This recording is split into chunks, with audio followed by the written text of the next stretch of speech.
Hey creatives, I'm your host Aylin Wild and this is my podcast Empathy Machine. Thank you so much for tuning in. Today on the podcast I will be discussing how to record good quality audio. Now this is not going to be a this is how you should do it because I know best kind of podcast. I'm just going to be taking you through my personal experience, the mistakes I've made, and how you can avoid making them too. Now, before I go any further, if you'd like to stay updated on this podcast, make sure you subscribe wherever you're listening so you don't miss out on any future content. I share content on videography tips and personal experiences, film discussions, and other creative topics. And without any further ado, let's dive into the podcast. Okay, so I'm just going to kind of take you through my audio journey, which has been a very bumpy one. That is putting it lightly. I have made some huge mistakes along the way with audio. It's honestly my nemesis. It is my absolute worst enemy when it comes to video. It's the thing that always seems to go wrong. So I have definitely come up with a few things over the years that I always do. I always make sure I do things that I've learned from other people, things that I've learned online through YouTube, again, and Google. But a lot of it actually was just trial and error, honestly, just doing things over and over again so many times and realizing what works and what doesn't for me and for my equipment. So I didn't take any courses or learn from a mentor. So some of the information may not be 100% industry approved, but this is just what I know and what works for me. I just really wanted to share with you what I've learned. And I'm just going to kind of take you through the different stages of my learning. Okay, so stage one was recording audio from the camera itself, which was back in my YouTube days, which was quite a long time ago, not actually that long, but it feels like an age ago. I was recording with a really old camera, which was not designed for quality audio. Most cameras aren't designed for quality audio anyway. It had very loud interference from the camera motor. I also didn't realize that you had to be a certain distance from the speaker. So that also became a problem. There was a lot of room noise. I would always have to bump up the volume to adjust for the distance. And there was a lot of interference. I can't even imagine using my camera audio now. I just think that would be completely unacceptable in any kind of quality video. It sounds very amateur and I didn't think it would matter. But if there's one thing I've learned, it's that people in the 21st century have very short attention spans. I was reading something the other day that said recent research actually found that humans' attention spans are actually now shorter than a goldfish. So, with a YouTube video, the viewer has probably just been watching a really high quality video with good crisp audio. Now they're going to click on your video.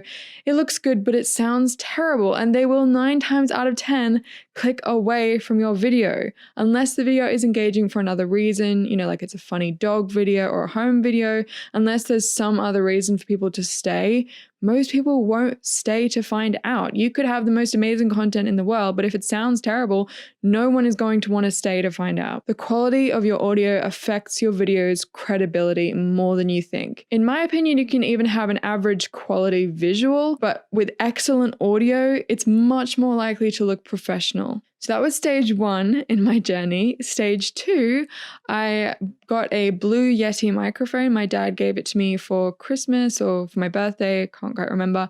But I only used it once before I left for Australia. It was way too heavy to take, so I didn't take it with me. And also I didn't really know how to use it. I apparently had no idea how to use it because despite watching lots of tutorials, I only filmed one YouTube video which has the audio from the Blue Yeti. You can still listen to it. I listened to it just before I recorded this and it sounds really, really strange. I somehow took out the bottom end of my voice, so it just sounds like I'm in this tin can. I don't think I understood how to mix the sound or that you even had to. So yes, it definitely did not work out the way it was supposed to. I don't really know anything about the Blue Yeti microphone. I've heard some really good things about it. I know a lot of people love it, but it's definitely much more for podcasting than for videos. It's very impractical to use for videos because it's big and heavy and you can't really mount it on a mic stand. Especially the mic stands that I have, they're kind of flimsy. They're kind of quite lightweight. Not flimsy, but they're quite lightweight. I can't even imagine how you would mount that kind of microphone on this. It's really designed more for podcasters than videographers. My dad actually stole it from me and he's currently using it as his microphone for when he's in meetings because he works from home, and he says it's great. So I'm just going to let him keep that because I haven't really figured out how to use it well. Stage 3 was the Rode shotgun mic, which was not my microphone. Again, this was the Church's mic, the Church in Alice Springs.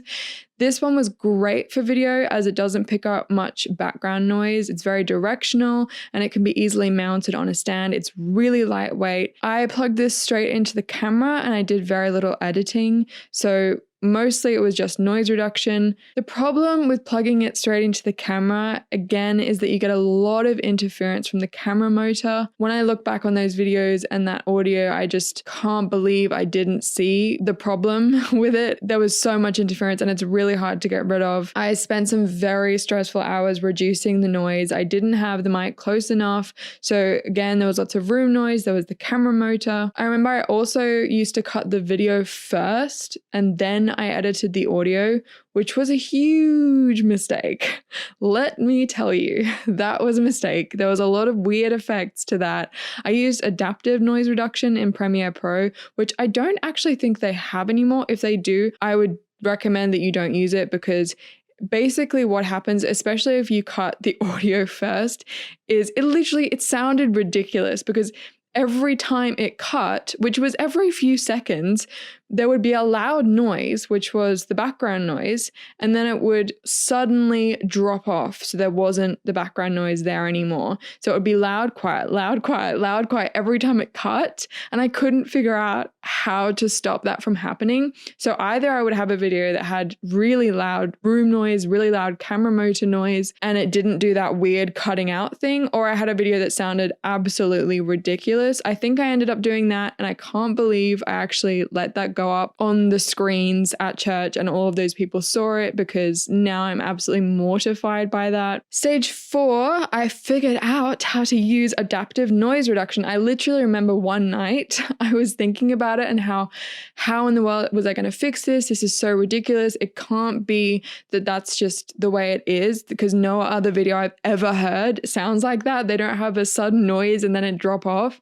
So I was thinking about it and then I remember I sat up in bed and I was like, oh my gosh, I figured it out. And I grabbed my phone and I wrote down in my reminders, so it would remind me that I had to edit the audio first. So basically I would take the entire audio clip and then I would make sure that there was some sound at the beginning that was just the room noise and sort of keep that in and then put the adaptive noise reduction on it, export it, import it back in, and then all I had to do was cut off the beginning bit. And that literally fixed the problem. Stage 5, I bought a new mic. I bought a Sennheiser shotgun mic.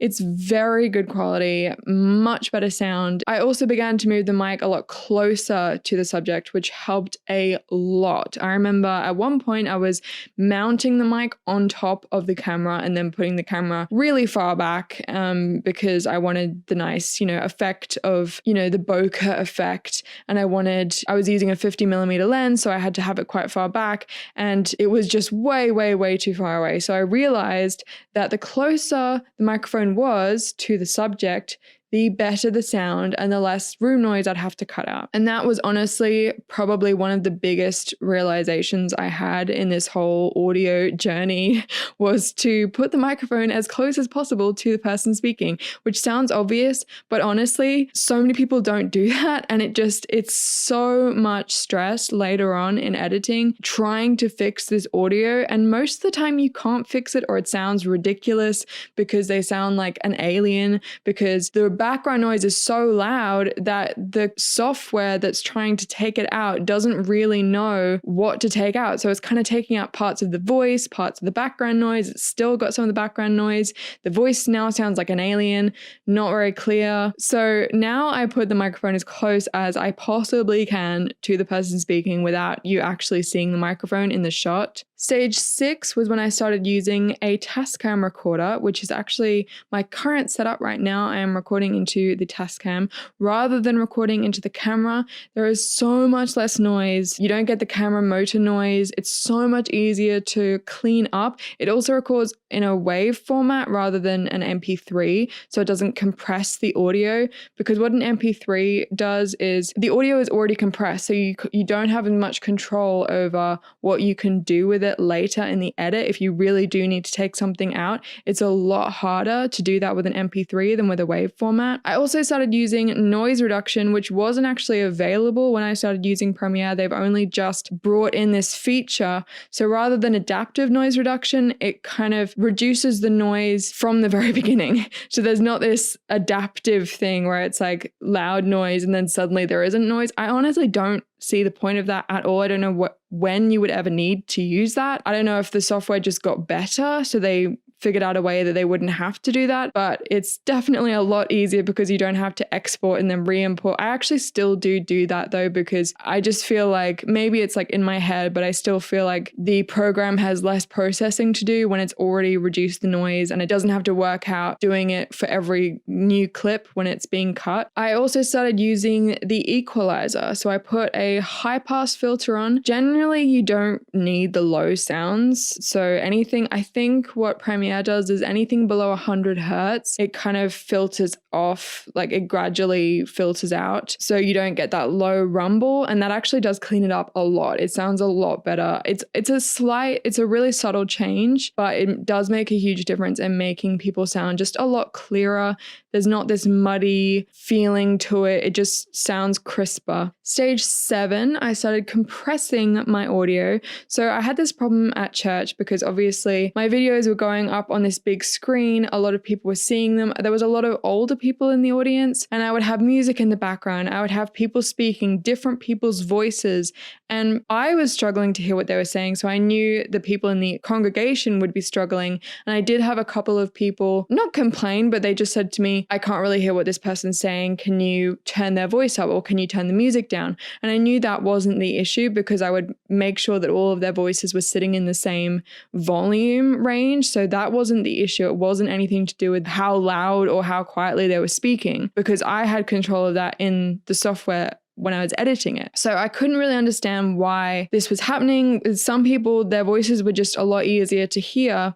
So I started compressing my audio, which massively helped in volume control. Basically, I'm not entirely sure how it works, but it basically just evens out the levels. So rather than having super loud, super quiet, super loud, super quiet, which happens just in general with most people's voices, they go up and down in volume constantly, which is really hard when you're putting music in the background and when it's over a loudspeaker. It's different when it's in your headphones. It's a lot easier to hear, but over a loudspeaker, you really need to make sure it's at a steady level. I don't know if you've ever had this problem with your TV at home when you're watching a movie and then there's a really loud part and a really quiet part and a really loud part and a really quiet part. And it can be really frustrating because you have to keep turning up and down the volume. So basically a compressor, I've heard some people say don't use a compressor. I don't really know why, but basically that fixed the problem that I was having at church with people not being able to hear it, and I've used it ever since. Premiere has a feature called the multiband compressor, and I just use the broadcast filter. I find that it's the most clear sounding, and that completely eliminated the problem. It can sometimes be a little overzealous with higher frequencies, so some people can be a little bit too harsh sounding because basically it tries to make them sound clearer. I think it also boosts their lower frequencies as well. I have started to use an equalizer now to combat this as well, but I'll discuss that later. Stage 8, I started equalizing music underneath audio, so dropping the volume at around 2k hertz. And I'm just going to pause there and explain what hertz is and why it matters. So I didn't really get that much into learning about audio and hertz and compression and equalizing and all this stuff when I started out, because I just thought that's for audio people. Like, I don't do that. I do video. I don't need to know all this stuff, but actually it's super important. If you want your video to sound professional at all, you need to know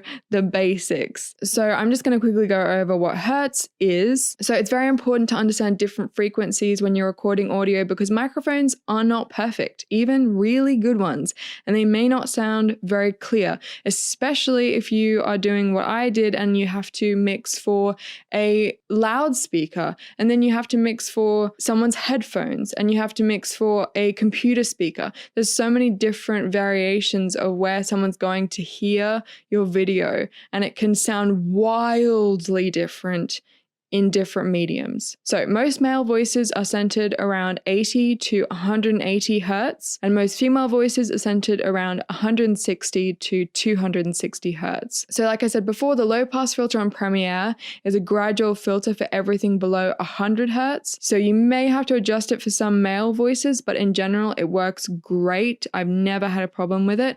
It just gets out those low rumbles that are not related to the voice. And one golden rule for equalizing is to remember that it's always better to cut than to boost. Every time you boost, you're boosting the overall volume, and that can very quickly lead to some messy situations. So for clarity, I would cut the 100 to 300 hertz range. If it's muddy sounding, cut 300 to 400 hertz. If it's tinny or harsh sounding, like I was explaining before with the broadcast filter, then you would cut the 3 to 5 kilohertz range. And also boosting between 2 to 6 kilohertz can really improve clarity, but again, be cautious. The general rule is to be subtle because it can sound weird very quickly. So with any of these things that you do, if you're cutting or boosting, do it in small increments. What I would recommend, what I normally do when I'm editing audio, if I really can't differentiate between what sounds good and bad,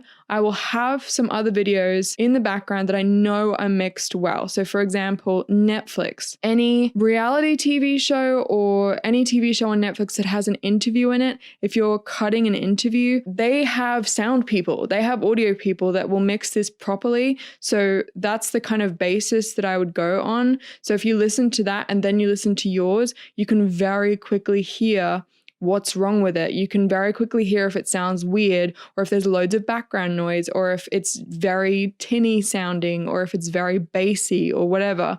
You can generally hear if you have some kind of format to go against that you know is doing it properly. So going back to what I was saying, why would I drop the volume in music around the 2K hertz range? Well, it's because it creates, and I learned this from a sound person. I didn't make this up. I did sound mixing a little bit at church. I still do it. I actually love it, but one of the sound guys who had been doing sound, I think he said for like 40 years or something, it was a really long time. I was having this problem where I had music in the background and it would always be too loud every single time. And then I would have to make it super quiet so you could barely hear it. And only then would it not be too loud to mix with the vocals. I couldn't understand what was happening. It was always just mixing with whoever was speaking. As soon as I took the sound out, they were speaking at a high volume. As soon as I put the music in, suddenly they were speaking super quietly and I just could not understand what was going on. And he explained that sometimes music can compete with vocals. So it sounds like the music is louder than it is, or the vocals are quieter than they are. So what I started doing, I started creating a pocket in the song for the voices to sit in so that I could increase the music. So basically at the 2K hertz range, I would make a point, and then on either side, I would make another point. So 3 points. And then for the 2K hertz, I would drop that down about -5 decibels. And then the 2 points on either side, I would boost those up so that basically it literally looks like a pocket in the equalizer. And then you can quite significantly increase the volume of the music. It's insane.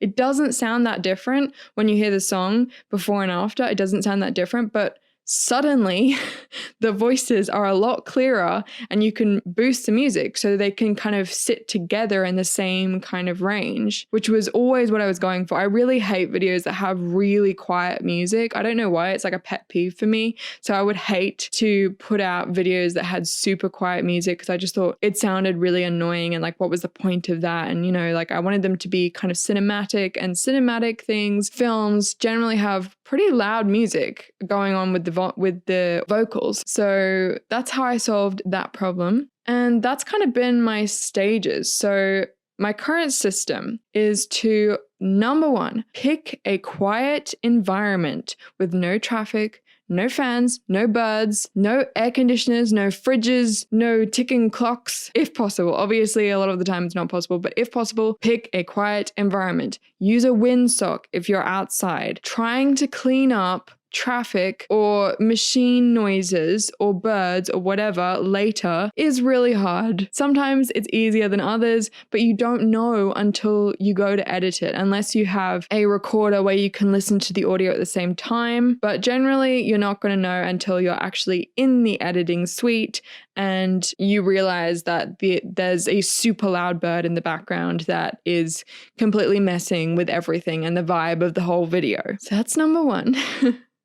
Number two, record as close as possible to your subject with the mic pointing at their mouth, not their shirt, not their shorts.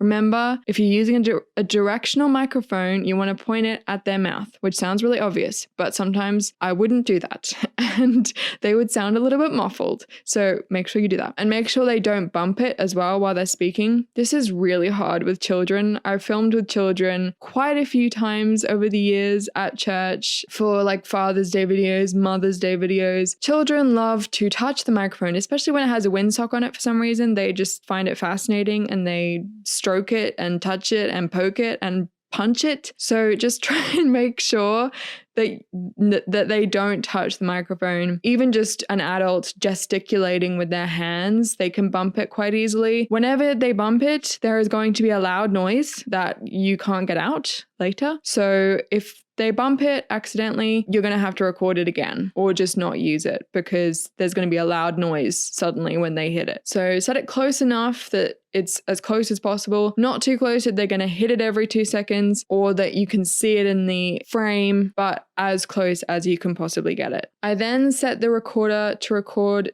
2 volume levels, which I'm currently doing, and I'm currently peaking all the time as I'm speaking, which is a good thing. I'm recording at 2 volume levels because one of them is 6 decibels lower in case it peaks at any point. And I do the classic thing that people do when they record sound is when they're testing the microphone. For some reason, everybody does this. They speak super quietly, like way quieter than they're actually going to speak. And then they suddenly speak super loudly as soon as you start recording. And now suddenly you're peaking every 2 seconds, which I am right now. So setting the recorder to record at 2 volume levels is really, really helpful for this. I know if I see it peaking every 2 seconds, I at least have another recording that I can use that's not going to be distorted. Because when you're peaking, that basically means that audio is now unfixable. When it gets to that point where it's peaking, it sounds super distorted. It doesn't matter how quiet you make it, it will always sound weird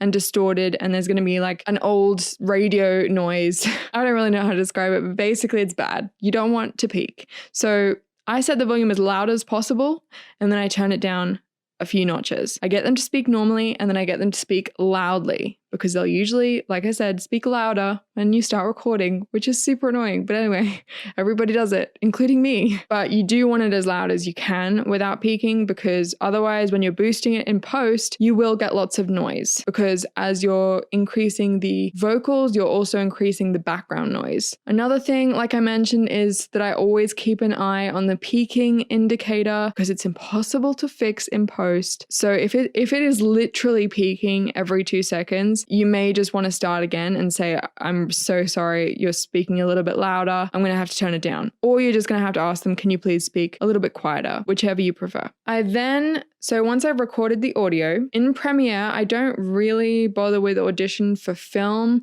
I do use Audition for podcasting. I can always go through that later if you want to know podcasting audio, but I've literally just started podcasting, so I feel like I can't really say this is how you should do it with podcasting because I've literally just started. But with video audio, I take it straight into Premiere. I take the whole file. There's usually a fair bit on either end at the beginning and the end where you're setting up stuff and you've started recording but you haven't started the video yet. I cut all that stuff because generally there's a fair bit of extra noise. So I cut it to, I would say, about 5 or 10 seconds before they start speaking and then 5 or 10 seconds after they've finished speaking. So the entire audio chunk except the random beginning and end stuff that you don't need, but with still some audio at the beginning and end because you want as much noise as possible so that Premiere knows what noise to cut out. So I cut off those bits. I then put a noise reduction filter on it. I generally just leave it at whatever it wants to do. I don't do a super harsh noise reduction or a really light noise reduction. I just leave it at the default settings. I then take that noise reduced file, I export it and re-import it into Premiere because like I said, it might just be in my head now. It used to be a literal, with the adaptive noise reduction, it would literally just keep readjusting noise reduction for every cut. But I still think it's worth taking it out, putting it back in because then Premiere doesn't have to keep thinking about what kind of noise it's reducing. You've just taken that out of its mind, like it has less to think about now. I then compress it using the multiband compressor on the broadcast setting. Like I said, now Premiere has this weird glitch thing. I don't know if this is actually still the case or if it used to be and I'm still doing it, but for some reason, when you put the broadcast filter on, when you put a filter on in the multiband compressor, you have to click on another filter first and then go back to it because it doesn't update it. Like it won't sound any different if it's just the first time you've clicked on the setting. I don't know. It's really weird, but basically I go some other setting, then back to broadcast and it's fine. Now, sometimes it makes it really super loud when you do this. So that's generally fine. It generally doesn't peak too much. I have recently had a few problems with it peaking a little bit though. So I would recommend you kind of just quickly scrub through the clip and see if there's anything that is peaking. And if it is, then just drop it down in the compressor. There's an option for you to drop down the overall volume. So maybe just drop that down a few decibels. I then equalize it using the high pass filter to take out all of those low rumbles. And then occasionally if I have to, I equalize it again to take out the higher frequencies,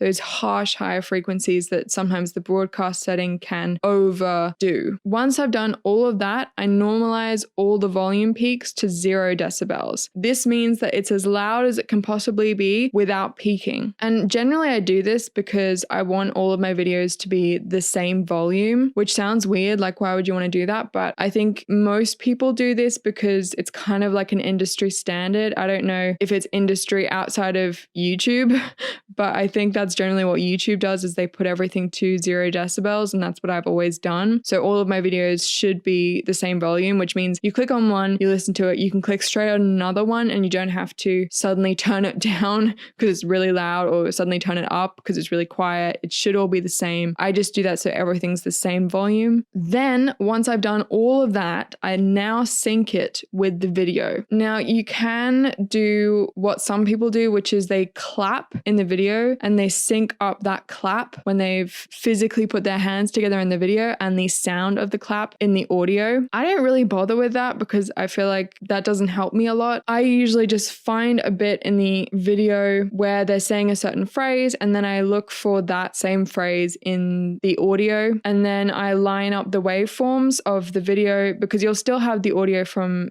just the camera. So I line that up with my audio from my recorder, from my microphone, and I listen to them at the same time. And when you listen to them at the same time, there should be a little bit of a delay and then you can make some really subtle adjustments until you can't hear two voices anymore. There shouldn't be any more delay. You should hear just one person speaking. Once I've done that, I then link the audio with the video. I then cut the video and sometimes quite often actually, I have to transition some of the audio clips with the constant power crossfades in Premiere, especially in interviews. You know, if someone is talking, like I have to do this for this, I'm going to have to do that when I edit this audio. Generally, when someone's speaking, they don't say an entire interview without messing up or without saying or without going off on some random tangent, or maybe you just want to mix it in a different way so it gives a different vibe. Whatever the case, you're going to have to cut the audio, and quite often you have to cut it in the middle of a sentence or when they're just about to say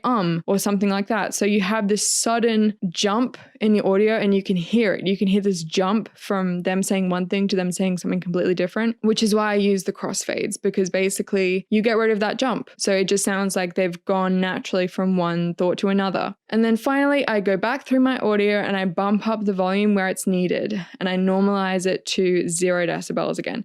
Now, this can be a little time consuming, but it's definitely worth it, especially if you are, again, putting up a video that is going to be shown in a large room, in a large auditorium with loudspeakers. Honestly, it makes such a difference to go through, even if it's kind of a long video. Honestly, it is worth just going through and making sure that all of the vocals are pretty much sitting in the same volume level. Because most people, like I said, go up and down when they're speaking. They speak super quietly, then they speak super loudly. And especially if you have music underneath, this will massively mess up the volume of the music. If you have someone speaking super quietly at one point and super loudly at another point, then you're going to have to set the music super quiet, because otherwise at that point you won't hear what they're saying. So I bump everything up as much as possible to be at that 0 decibel range, ranging from 0 to, I would say, -6. I sort of try to stay in that range. And also it's just a lot easier for people to listen to, because like I said, they don't have to keep turning up and down the volume of the video, which is super annoying, which isn't as big of a deal if you're wearing headphones. Generally you can hear pretty quiet after listening to pretty loud, but otherwise it's super annoying. So just quickly to summarize again, record in a quiet place, record as close as possible, record 2 volume levels, record as loud as possible without peaking, reduce the noise and export, re-import and compress with the broadcast setting, equalize using a high pass filter, equalize again if necessary to take out some of the higher frequencies, normalize the peaks to 0 decibels, sync the audio with the video, cut the video and use constant power crossfades, and then go back through and boost the audio where it's needed. Again, I can't stress enough, this is how I do it. Definitely not the absolute best way ever to do it. There's probably much better ways, but that's where I'm at right now. And I'm still learning, and there's still things that I'm realizing are just too time consuming and not worth it. And there are other things that I'm like, I really should be doing that, but that's where I'm at right now. The golden rule, I would say, for post-production is that you're fine-tuning it, not fixing it. If the initial recording is already good, you'll only need to tweak it. Messing too much with the audio can make it sound unintelligible or just bad quality. You can literally go from a good, crisp-sounding audio to a horrible alien sound very quickly and very easily if you don't know what you're doing or you're not being subtle enough with it. For example, if you're recording in a very loud environment, sometimes you can cut out the noise. Like if you're recording very close to a subject. I actually did this a few months ago. I was recording a Carols by Candlelight video and there was some super loud traffic going on in the background, and I managed to pretty much completely cut out the traffic noise, which I was extremely impressed with myself for doing, but generally speaking, that's usually not possible. The reason that that worked was because I was recording so close to her face, so close to her mouth. She was speaking quite loudly. I had the recording volume up quite high, and also because the frequency of the traffic, the sounds were just a little bit lower than her voice range. So cutting out those sounds didn't negatively impact the audio too much. There was also another video I did. It was a Father's Day video where I was filming loads of kids.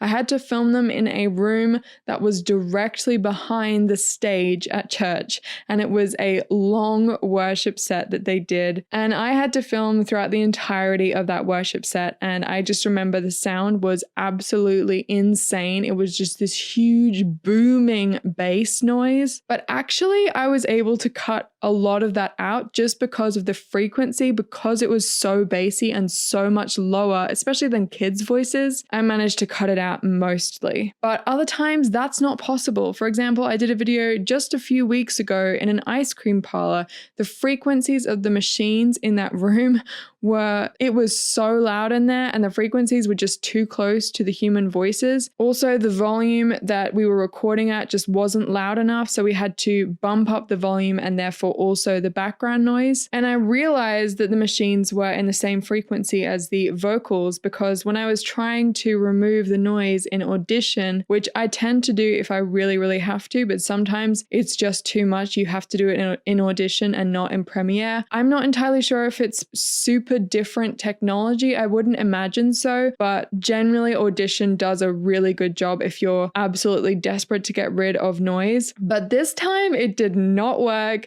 I put on the filter, I got the noise and I reduced it, and oh my goodness, it sounded like an alien was speaking.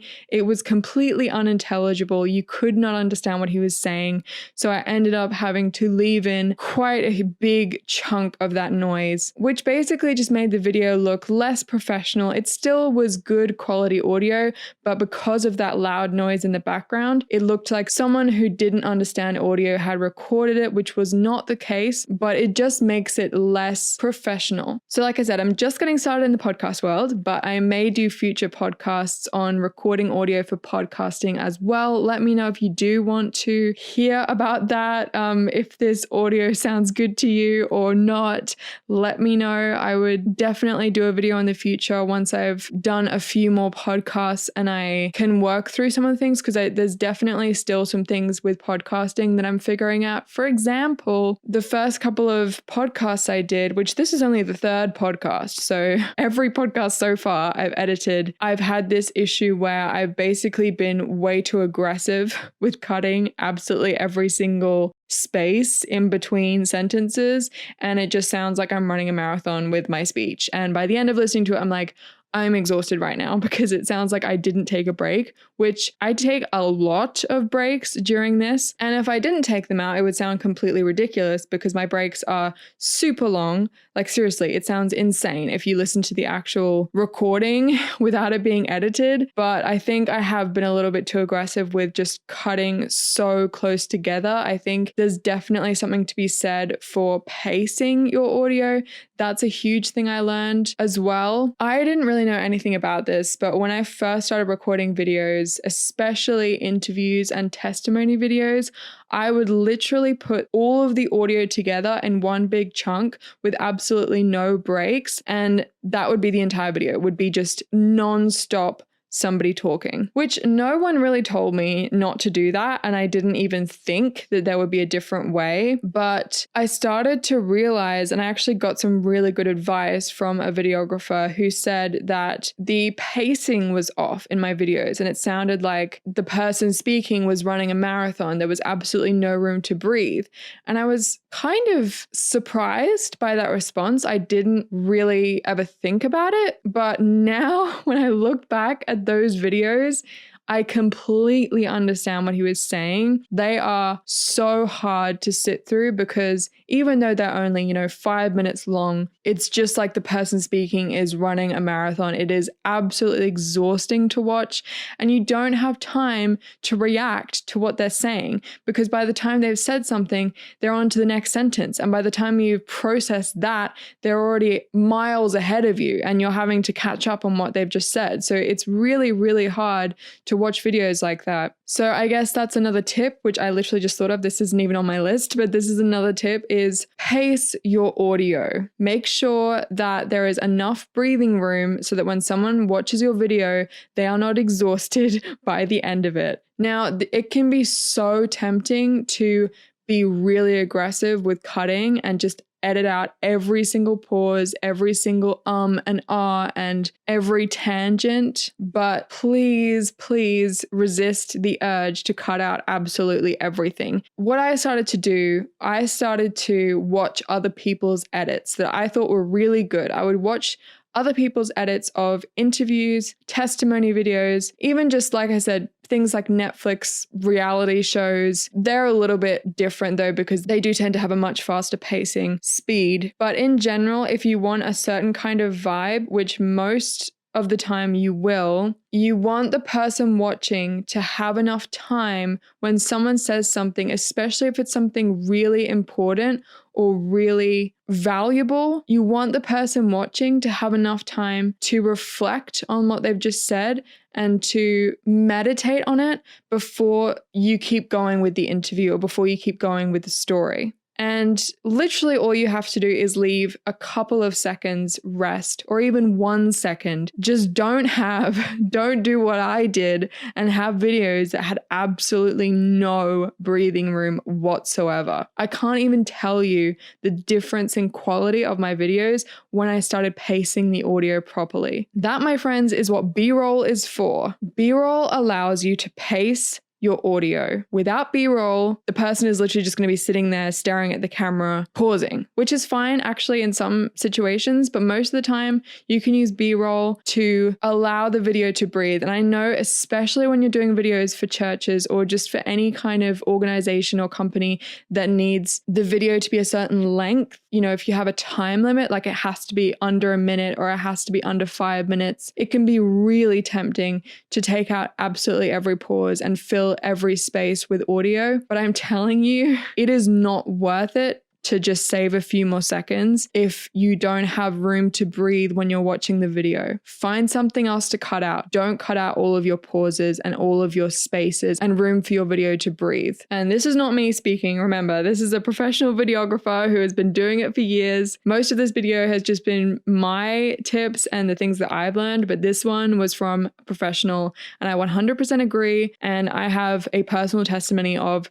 before and after doing that, and it made the world of difference. Audio is honestly one of the hardest parts of video for me. Maybe not for you, but for me, it has always been my nemesis. It's always been really difficult for me to get it right. It's one of those things that I always have to pay attention to because so many things can go wrong. I would recommend, if you do have a recording device that can accept headphones, to listen to your audio either as you're recording it to check it or beforehand to do tests. Because honestly, there could be a background noise that you haven't even really heard, and suddenly you're listening in the headphones and you can hear this super loud fridge going on in the background and you didn't even realize. So always pay attention. Even after all these years, it's still a battle for me with the beast that is audio, and I will definitely be keeping you updated if I have any more tips, but for now, those are my audio tips for recording video. All right, that's it for today's episode on audio recording tips and tricks and everything I've learned as a videographer over the years. Thank you so much for listening. If this episode inspired you at all, please don't forget to leave me a review. That would be really helpful. Also, check out the show notes for this episode at aylinwildmedia.com/podcasts. I hope you have a great week and tune in next time for more creative insight into my experiences in the world of video and film.